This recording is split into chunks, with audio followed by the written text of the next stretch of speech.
I'm doing another squishy makeover, but this time things are gonna be a little different because I'm limiting myself to using only one color. How is that possible? I just thought this would make things a little more interesting, be a bit more of a challenge. Not that squishy makeovers aren't already challenging enough. Yeah, they just take forever. So I guess this is an added challenge on top of the already existing challenge that squishy makeovers already present. A 2-in-1. You guys really get to see me suffer today. Yay. Anyways, I'm gonna be picking one of these colors, completely at random, so I'm gonna blindfold myself. I could just close my eyes, but the blindfold is more dramatic.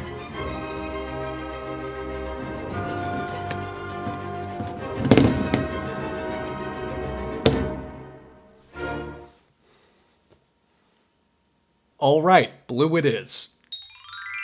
It is the one color challenge, so I will be using blue, but I'm gonna allow myself to use black and white too. I don't really count black and white as colors. I mean, come on, give me a break. So if that bothers you, I apologize. Well, that was disturbing. So the first squishy I'll be giving a makeover to is this freak of nature. This thing is very ugly. Honestly, one of the ugliest squishies I've ever seen, next to my buddy Littlefoot over here.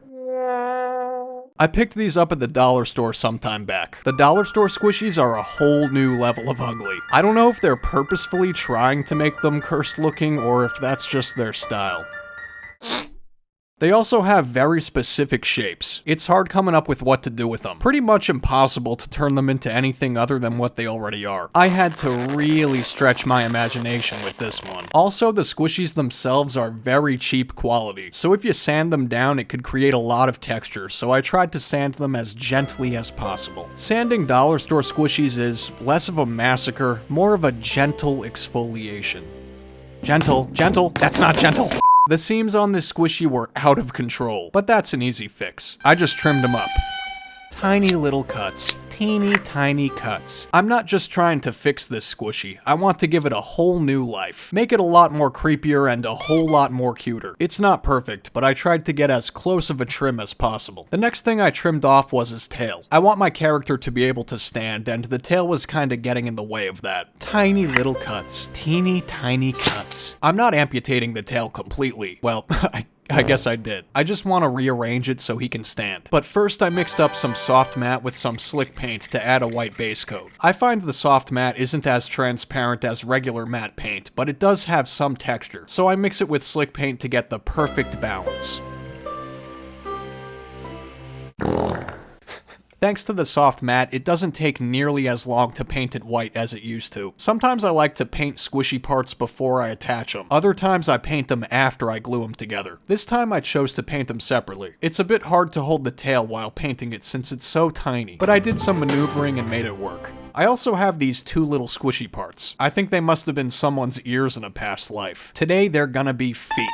Or feet fins, I guess. Little tiny feeties. How cute. Beep boop. I tried to cut them so they would fit snugly against the shark. I glued everything together. I ended up not painting the feet fins since they're already white. Saved myself the 10 minutes. The tail's sticking out a little bit, but that's fine. I'm sealing everything in with puffy paint, so no big deal. I even sealed in the feet fins, ensuring those aren't going anywhere. I let that dry overnight. Puffy paint takes a while to dry, so I gave it plenty of time.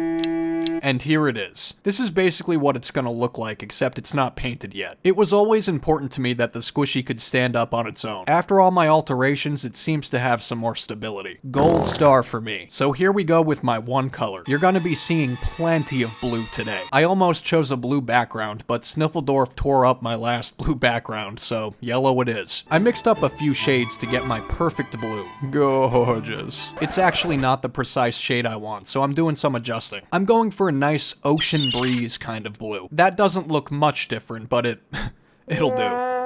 I sketched on the belly of the shark. That way I know what parts to avoid painting. It's supposed to be kinda like a great white shark. trying to keep that same sharky vibe as before, except hopefully less ugly. That's always the goal. I always try to do that. I did manage to get some paint on the belly, so I'm just trying to touch that up. Since it's not acrylic paint, touch-ups on squishies take quite a while to do. Lots and lots of layering. Thank goodness for soft matte paint though, or else it would take even longer. I didn't do the best job attaching the tail to the shark. It's not seamless by any means. That's not to say I didn't try. Oh yeah, speaking of things I'm doing wrong, I'm using more than one shade of blue today. I just felt like if I didn't, then everything would be one color, and that's not really exciting. I mean, I'm still using one color. I'm just allowing myself to use more than one shade. It's still gonna be all blue, so technically no rules are broken, at least in my book. I'm adding some separation between his limbs. It's hard to make straight lines. My hands were kinda shaking quite a bit, especially since I've been sitting at my desk for like 6 hours already. So this isn't a shark. It used to be a shark. Now it's just a corpse.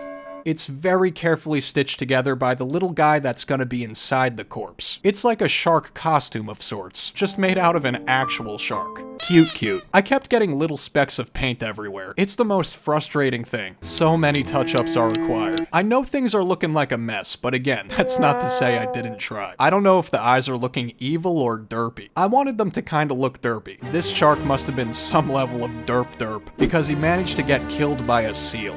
That's the murderer inside the costume. Little reverse food chain for you today. The seal is wearing a shark costume to avoid being eaten by another, more capable shark. This way he kinda blends in with the crowd, swims by completely unnoticed. I hope you guys like that concept. Took me a while to come up with it. Just by looking at the seal, you would never know what he's truly capable of. No one would ever suspect him of being the murderer he is. Anyways. This maggot is my next makeover candidate. This might look familiar. It's one of the squishies that Moriah Elizabeth sent me. I'm pretty sure it's the squishy that she flickingly discarded after making fun of his beautiful udders and stealing his wings. He's here for a second chance at life. Lucky him, I've got just the home for him. A giant turd. I felt like since he's missing his wings, he needed something to keep him warm. Hence the turd. It's actually the turd that Little Red Riding Hood plopped out, so it's nice and fresh from a couple months ago. It's already painted white, from when I painted those human squishies a while back. I just never got around to finishing the poop. Been holding that one back for a while. Stay tuned for the poop. So our little maggot is going from a butterfly to a maggot to now a snail. Some twisted evolution for you. I used a spare squishy part I had for its tail. This time I felt it would be best if I painted everything white after it's all glued together. I also added a little wizard's hat out of spare squishy parts. It doesn't look like a wizard's hat, but I think it does once I'm done with it. I have Wilfred here from the dollar store. He has some really pretty ears, so I'm chopping those off and adding them to my snail. I just felt it wouldn't look much like a snail without the eye stalks. I didn't have spare squishy parts that I could substitute for him, so that's why I had to force Wilfred to donate today. Those aren't the only donations I'm collecting.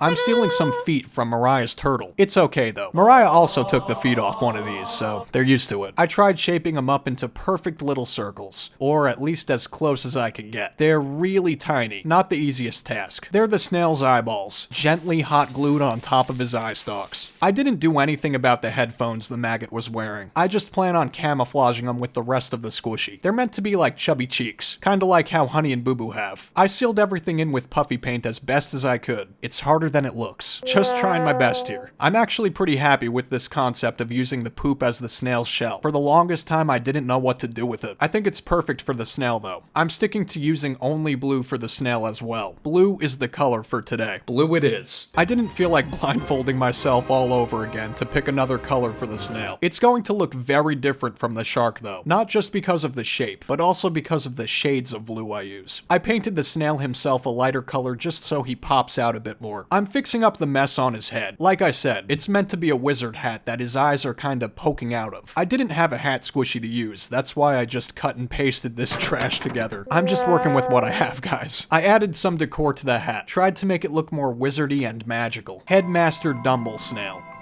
Maybe that'll be his name. I'm still deciding. I went a little crazy with the polka dots on his shell. I just didn't know when to stop. Kept adding more and more and more and more and more. Way too many, if I'm being honest. He's got some dandruff going on his shell, but he's not worried. He's smiling through the pain. His eyes look a little done with life. You can always tell what a person is truly feeling if you just take a look into their eyes. He's been through a lot, been slowly slugging through life. He's gained a lot of wisdom on his adventures. You can tell by his wispy mustache and goatee thing he's got going on. I really like this guy, but the shell just looks ridiculous. It looks way too busy. There's too much dandruff going on. Poor guy. I've decided to tone it down. I covered up most of the polka dots. A little bit of a home remodel, if you will. I did keep the giant polka dots. Made it look more like a shell and less of a pile of blue poo. So here's the results of my first ever one color challenge. Yes, it is one color. All blue and black and white. Just like I said, one color. Click on the next video where Master Dumble Snail will flick his dandruff at you.